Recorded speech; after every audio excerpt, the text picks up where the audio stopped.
歯科医院に勤めている方で朝一番に行う作業がコンプレッサーの稼働だと思います。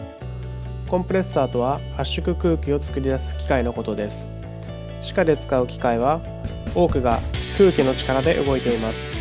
なのでコンプレッサーが動いていないとほとんど何もできません。チェアーもタービンもスリーウェイもエアーが必要です。コンプレッサーは音が出るので高温構造の部屋や箱に入れるか診療室から離れた場所に設置されます。